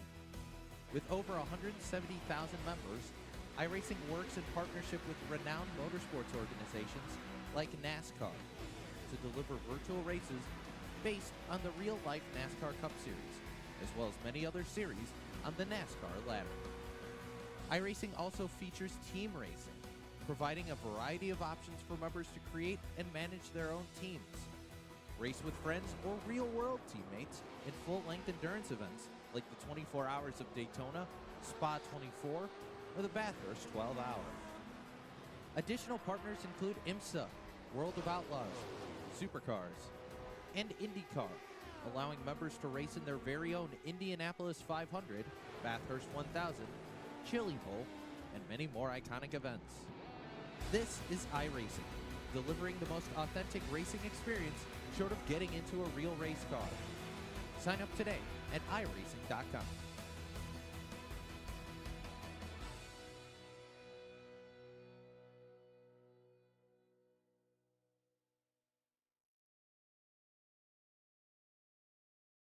Alrighty, folks, we head back to Gateway for race number 17. First driver we'll be talking to is our 3rd place finisher, the 62 machine of Frank Zingen. Frank, you got a copy? It's Brett the Jet in the booth here. Yeah, how you doing? Pretty good, my man. How we feeling after 120 laps? And it looked like these cars were a handful here tonight. Yeah, it's a very tricky track. It's pretty flat, especially in the corners. But everybody was complaining about it all week. No one wanted to race here, and I could tell you, I showed up and had probably about 10 laps of practice. So doesn't take much. You just gotta really have a throttle control. Yeah, that definitely seemed like the case. And how difficult was it to get off of turn number four, or turn number two, excuse me, because it seemed like that bit the most amount of people. And was it because of the RPMs right before the shift, or what was kind of the biggest thing that you kind of felt in your quick practice efforts? Yeah, I mean, if you're riding in third around there, you're just gonna burn your tires up, and that's where you really get loose off the corner. So if you just keep it in fourth and then really just ease into the throttle going out of two, you should be fine down the backstretch. That's where a lot of people get caught up there. Yeah, it definitely seemed really, really difficult. So going back to kind of the beginning of the night, walking away with your first Leaf Guard Pole Award here tonight, where'd that lap come from, and how'd you do it? Honestly, I just kind of sent it in there, and then coming through three and four, I saw that Johnny had put down a lap. I think it was a 33.9 or something, or 34.98 or something like that, or somewhere close to there. And when I got around the corner, I knew I could gas down, and I thought I was going to pass him on there, but I did. So got lucky. Yeah, definitely really cool. Even before the night kicked on off, you at least walking away with a little bit of, prize money as well as those bragging rights and another pole for you. That had at least felt pretty good to start off the race on the right foot. Another great qualifying effort by you. Yeah, absolutely. I mean, qualifying is usually my bread and butter. Uh, Usually, you could throw down a fast lap. It's me. Once I get in the race, I try and save my tires too much usually. But today, I just burned them up trying to catch Johnny there on the last run. Yeah, it definitely looked like the car fell off a little bit. And with the poles, this actually put you 6 poles in your career with these the 802 Riptide Radio series, and actually ties you third overall with the likes of Rob Lowell, excuse me, Kenny Reel, and Steve Ritter. That's I kind would of love to know cool. how many second places I have because I guarantee you I got a lot of seconds. Yeah, it always seems like you're right there, but oh so close. I'm glad you finally could get it done here tonight, as well as another podium finish. Last time we chatted with you was kind of another survival race. That was the Iowa Speedway. So what's up with these kind of really, really tricky car track combos that really speaks to you, because it seems like you're always there to take care of your car and do a great job at it. Yeah, I just love tire management races. Anything with trying to save your tires is the best, and easy throttle control out of the corners. I mean, mile and a halfs are fun, but you can pretty much keep those wide open most of the time. You're just lifting for a second and then back on the gas. There's no throttle control in those. Yeah, I definitely feel you there. And tonight was big time throttle control. Even when the car felt like it was there, it could snap around in a heartbeat. And I'm sure you know as well as the rest of us, these things get sideways. You pretty much get 1 split second to save it at that time. If not, you better be locking that thing down, right? Yeah, absolutely. Alrighty, stuff. Well, awesome stuff, Frank, here tonight. And looking at the big picture, race number 18 of 21 concludes here tonight. And even after a rough start for your season, seeming like you have no luck, you come into tonight, I believe, fifth in points. And now, tied with fifth in points. And without Rob Lowell or Brandon Guerin, you could be sitting at the best of the rest here, depending on these next 3 weeks. Yeah, I just got to show up and get those drop races from the first couple of races where I got wrecked out at the beginning of the year, and we'll see where we're sitting at the end there. Yeah, it's definitely going to be an awesome points battle throughout the whole field here. So before we let you go, Frank, and celebrate another podium finish for you, I'm going to go hand over the mic to you and have you thank who you got to thank, whether sponsors on the car, some of those all-important teammates, or maybe some people tuning in at home. Yeah, I want to thank Leaf Guard, BJ Graphics, Out of the Woods Crafts, GStone, DTL Customs, and our main sponsor, Riptide Radio. And then I also want to thank Turn 3 Network for putting this on. Alrighty, and I got to give a shout out to you, Frank, showing on up here each and every week, putting on a great show. So hopefully we'll be talking to you one more time before the season is done. But at least for tonight, you, my man, have a great rest of the night, and we'll catch you next week. Sounds good, thanks. Alrighty, folks, that was our third place finisher, Frank Zingen, able to finish on the podium after another kind of survival night. Now we'll head up to our runner-up finisher here. It is the 31 machine of Christian Delgado. Christian, you got a copy? Yeah, I got you, Brett. Alrighty, my man. Another solid points night. You know, last week we saw a fourth. Here tonight, a runner-up finish. You have to be feeling pretty good, but I'm sure just like anything, you know, you're chasing those max amount of points if you can get them right.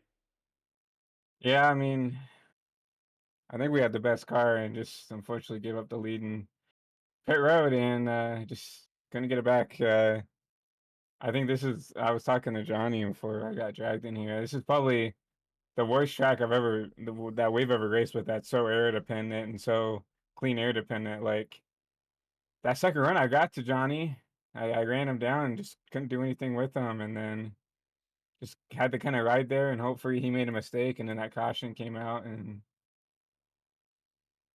Frank got around me. So I at the end of the day, I was content just running in third, knowing I'd have a decent point stay, knowing that Jeff definitely didn't have the race that I think any of us expected to. I think we all expect Jeff to be up here and running up front every week, but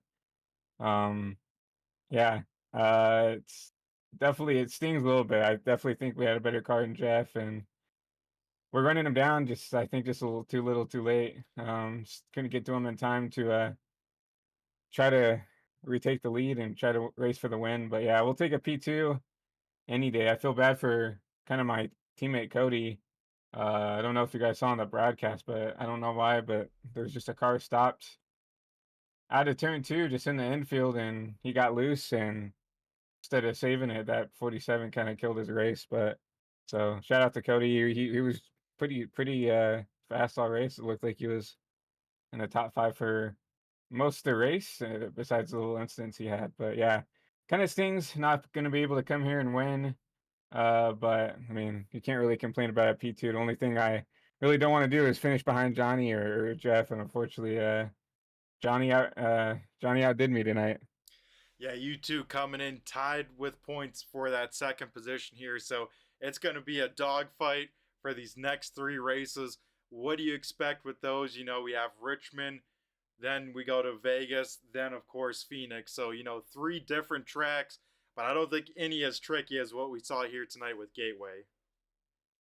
I definitely agree. Gateway, I would say probably the hardest track on the schedule, at least that I've ran. Obviously, I missed a couple, but Gateway is just super technical, and it's super technical. I think that's one of my strong suits is kind of the more difficult tracks I kind of shine at. But yeah, Gateway, a beast in its own right. Like I know a lot of people don't even know why it's on the schedule. I don't mind it. It's a tough track, but yeah. Um, Phoenix, I love Phoenix. It's one of my favorite tracks to run at. You know, it's kind of like a short track with a 1.5-mile field where the tires really do fall off if you use your stuff up. Um, Richmond, not the biggest fan, but I mean, I think we'll have a decent run there. And then what was that other track? Las Vegas. Las Vegas. There it is. I like Vegas. I mean, it's the more unique track out of the 1.5 miles where the car will actually get looser as the run goes. Instead of burning off the right front, you'll actually burn off the right rear, and you'll really start to slide around and get loose and stuff like that. So I really like the way that the car handles there. I like a looser driving car. I feel like I kind of can push the car a lot harder than some of these other guys when the car gets a little more free as the run goes on. But yeah, I don't know if we got anything for Jeff. Jeff just had a really good really good season. I wish I had kind of speed all year. I wouldn't have, so I could have maybe been in contention to actually race Jeff for the championship, but just didn't have a good, I would say, middle of the season. Um, but yeah, Jeff has just been there every race, really competitive. I know me and Johnny have had a couple of races where we haven't finished where I think we needed to be in contention. But yeah, still looking forward to everything else. You know, you never know what can happen to Jeff these next 3 races, and you know, still not gonna give up on this fight to at least race for that P2 and points. Yep, for sure, because there's a lot that can happen. I mean, we saw even earlier in the season, you losing power right before a race. It could be something as crazy as that. So with these looser cars, you said you enjoyed those. Here tonight, it was definitely a loose setup. What made it so tricky, especially off of turn number 2? We saw even you have a pretty big moment one time, lost a few positions, but were able to get them back. Yeah, I just think for one, the track time at 77, and for a track like this where it is already kind of slidey and stuff, a cold track temp is not really ideal. Like I would say like an ideal track temp for something like this would probably be like 90, 95, right in that sweet spot. But 77 it's pretty cold. I mean, obviously we're here at night here in Gateway, but um it's just getting onto the power too early is just gonna slide in the rear end, and if you push it too much, you'll see people make mistakes. I mean, as you said, I made a couple, lost a couple spots. I think everybody at least had one big slide tonight from at least the people running up in the top 5 that I could see.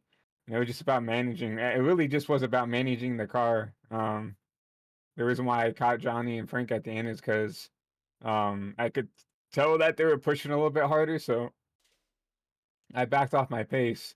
I was really hoping we didn't get that caution at the end because I was actually good on fuel by like half a lap. I don't know if Johnny and Frank were saving fuel at all, but I was actually upshifting in the fifth down the front stretch here, and then using fourth gear around the whole track. I know everybody else was letting it rev out in fourth and downshifting in the third up in turn 1.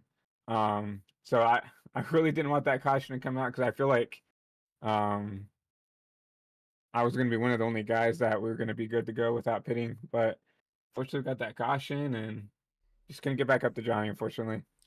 Yeah, very, very tough here tonight with the looseness of the cars, like you mentioned, the dirty air here, Christian. But nonetheless, still a runner up finish, still a great points night for you, my man. So before we let you go and celebrate here with the finish, able to survive, I'm going to go hand over the mic to you and have you thank who you got to thank, whether sponsors, teammates, or maybe some people tuning into the broadcast.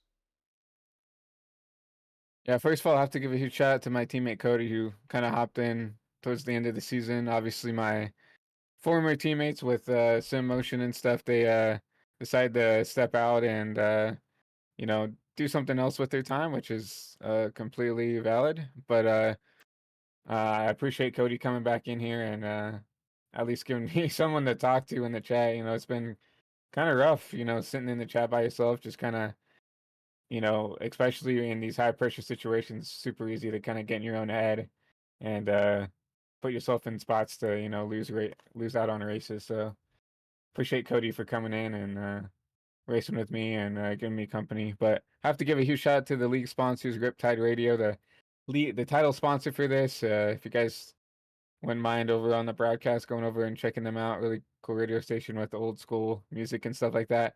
Also got to give a huge shout out to Leaf Guard, BG Graphics, DTL Customs for making those throwbacks for the throwback race. Really cool what they're doing with that. GStone, Out of the Woods Crafts. They're gonna be making our trophy for this championship, and then obviously Turn 3 Racing Network. Got to give a huge shout out to the league sponsors. Obviously couldn't do without them. Got to give a huge shout out to all the admins and stuff. Dan, Dean, Rob. I know Rob couldn't make it tonight. He was lucky enough to go to Bristol tonight, so I hope he had a good time doing all that. And yeah, just give a huge shout out to all the admins who run this thing, Brandon, and everybody else who does that. Definitely couldn't do it without them. Putting in all the time after the races and stuff like that to make sure the wheels keep turning here. But also got to give a huge shout out to my sponsors, Track Racer, Bully Dog Coffee Company, um, Steel Car Detailing. I guess K-State's on their car. That's my alma mater. But uh,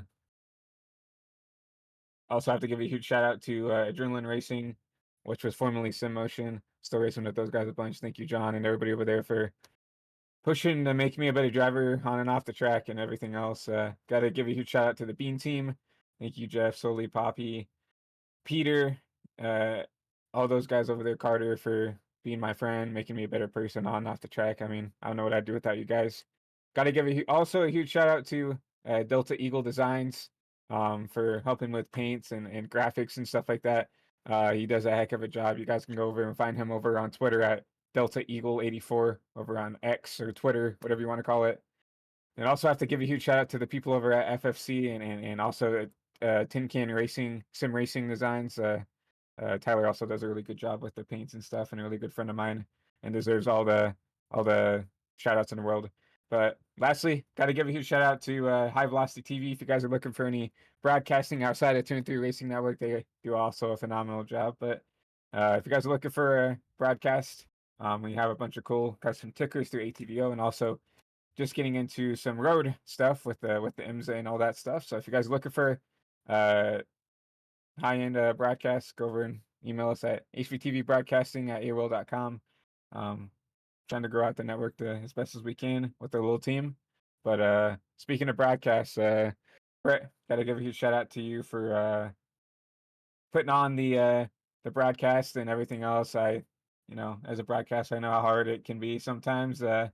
Luckily, I think we put on a pretty good race tonight, but definitely couldn't do without you. Also, got to give a huge shout out to people over at twitch.tv/ChristianBoss13. That's where you can kind of find me throughout the week. I'm streaming probably 4 or 5 days out of the week, so just trying to hang out and have a good time over there. But once again, got to give a huge shout out to you, Brett, for everything you do.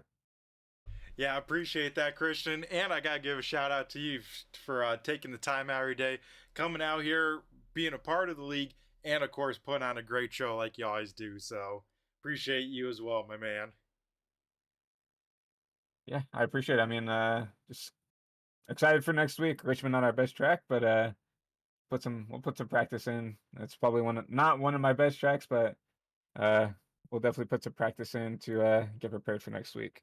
Yeah, we definitely look forward to seeing you at Richmond, and of course all the cool throwbacks on these cars. So Christian, you, my man, have a great rest of your night, and we'll catch you in 1 week time for that Richmond race.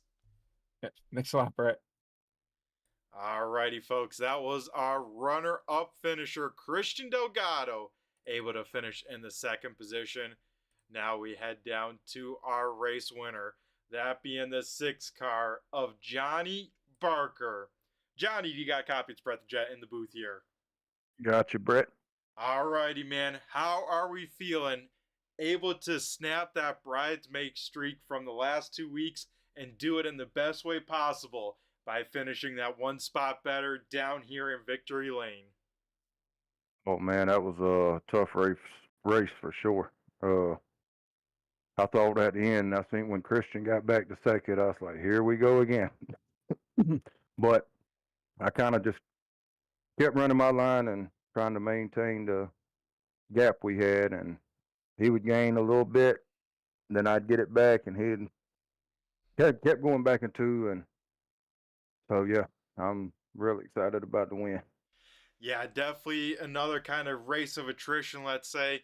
It seemed very, very difficult, one, to even get a lap around this place without a mistake, either on corner exit or, entering too fast.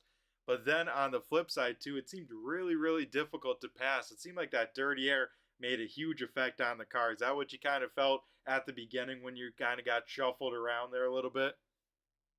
Oh yeah, definitely. That's what I was telling Christian. It was, I don't know if I run a track that the dirty air made that much of a difference. When I got back to third, the car was terrible. Couldn't do nothing.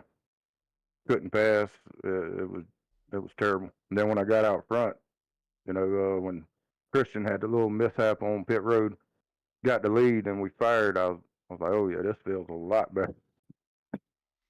Yeah, once you did get that lead, Johnny didn't give it on up. And yeah, pit road has been such a kind of heartbreaking place for you this season, with especially the beginning part of the year. For tonight, for you and your crew to put it together down on pit road, win that race off of pit road, and get that track position, get that race lead, and then never hand it on over. You got to be feeling pretty good about that as well.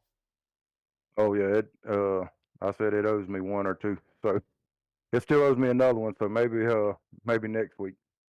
Yeah, there you go. Of course, next week we're going to Richmond. How are we feeling about that place? You know, you already kind of have an old school kind of Mark Martin-esque scheme. Do you know what your throwback is to next week, and how excited for you are you for Richmond? Yeah, I like Richmond pretty good, and I'm staying with the roots. I think it's gonna be another Mark Martin scheme. So, but yeah, I'm excited about the paint scheme. Brandon and Dave, I know they put a lot of work into it, and I'm looking forward to running it. Yeah, I look forward to seeing you out there in a Mark Martin car. And has that always been kind of the theme for you with even the 6 number? Or is there any? We may talk about it more next week, but give us at least a little bit preview. Is there any more with that? Yeah, I've run. Well, growing up, I always was a Mark Martin fan, and then his number just stuck with me. When I run our local dirt track here, I run number 6 there too. So, uh, just yeah, it's always been my number. Yeah, that's awesome. And here tonight, you know, picking up the win, a very, very difficult race, but able to get the lead on pit road. I believe, you know, walking away, of course, with the bonus point of a lap led.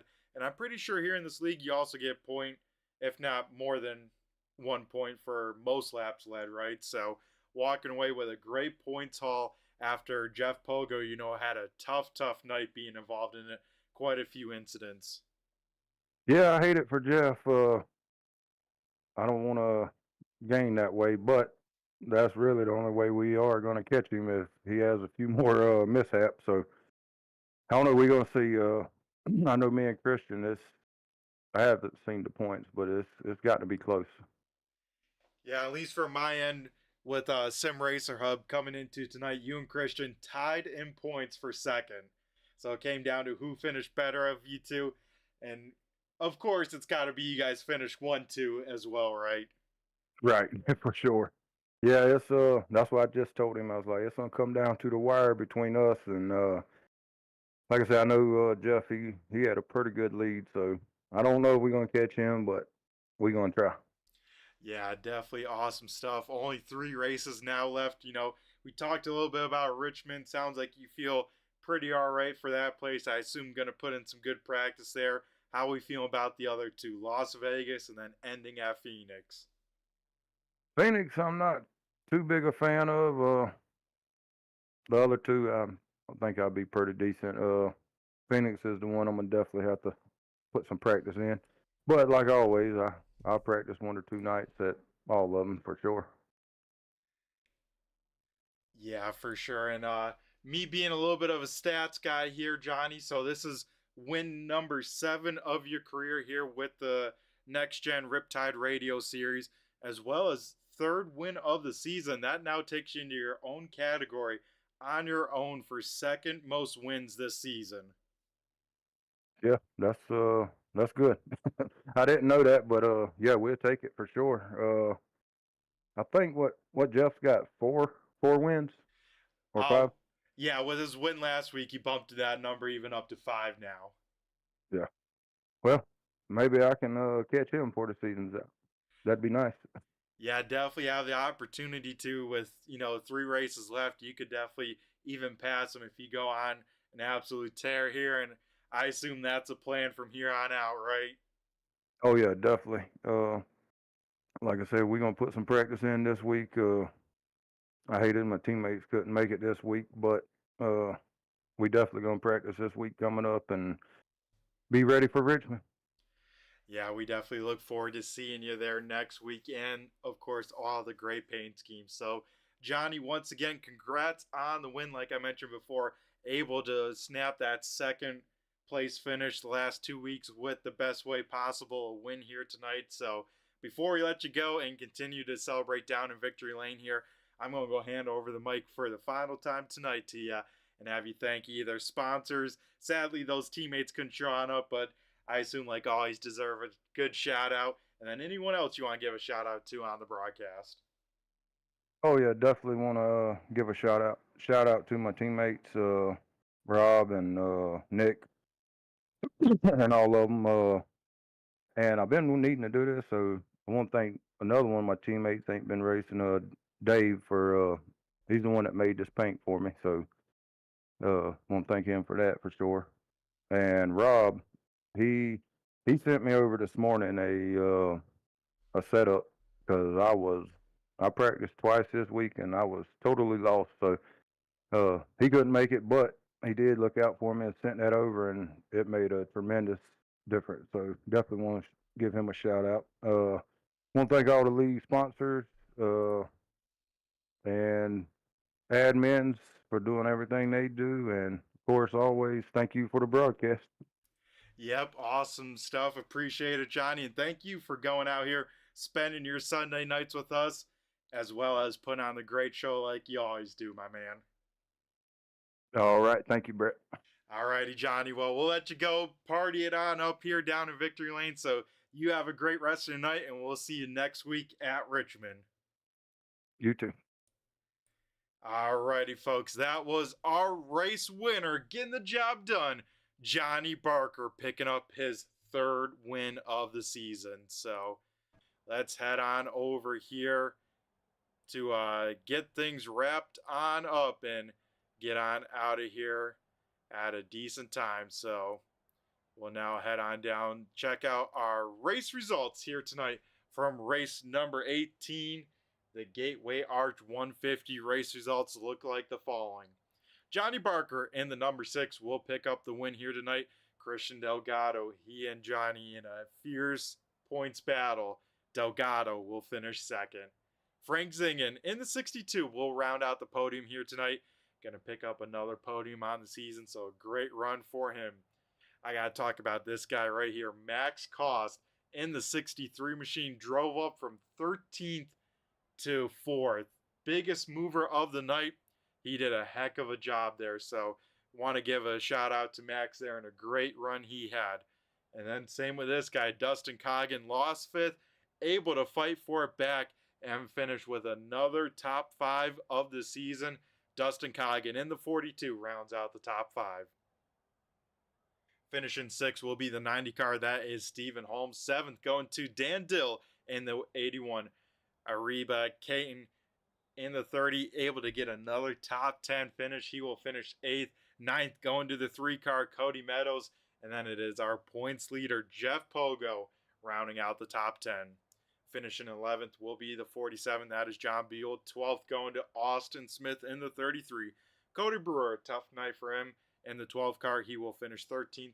And then Dylan Jacobs will finish 14th, last of the field. So that will do it here tonight from Gateway. Thanks again, everyone, for tuning on in here live. Thanks again to all the replay viewers. Really do appreciate all the views here and the support. Got to give a big shout out to Rob, Austin, Nick, Max for jumping in the YouTube chat lands and chatting with me during the race. Really appreciate all you guys. Of course, we got to give a big shout out to those league sponsors. We mentioned them a little bit with the interviews, but up on screen, that is, of course, a big shout out to our title sponsor, that being Riptide Radio. You can scan the QR scanner there or click the link in the description. That'll take you over to their website. And if you want some of the best and beach and boogie music from Ocean Drive, North Myrtle Beach, you can check them out with either of those options. And that QR scanner takes you to their app. So they even have an app, which is definitely really, really cool. Also, of course, got to give a big shout out to our pole position winner sponsor, that being Leaf Guard. BG Graphics coming on board with sponsoring some of the payouts inside the top 10 in points. So another reason why these points all matter, especially as we get towards the end. Also got to give a big shout out to Out of the Woods Crafts, Stone and GStone Motorsports, as well as DTL Custom Graphics, because we're going to see those on all the cars next week. You guys won't want to miss it. Next week, we go to Richmond for the throwback night. A lot of old school paint schemes, and it's definitely going to look really, really cool, and it's going to be not miss action here. So I've been Brett the Jet with Turn 3 Racing Network, as well as Turn 3 is partnered with that logo you see in the bottom right. That is Premier Setups. You can check them out with the link in the description. That will take you over to their website, whether you want custom setups, some of the best dirt stuff out there, as well as paint jobs, video editing, whatever you may need from sim racing. Be sure to check them out with premiersetups.com. Alrighty, I think that would do it from race number 18. So after tonight, only 3 races left. It's about to get good here, folks. So everyone, take care. Have a great rest of your night. And we'll catch you next week at Richmond for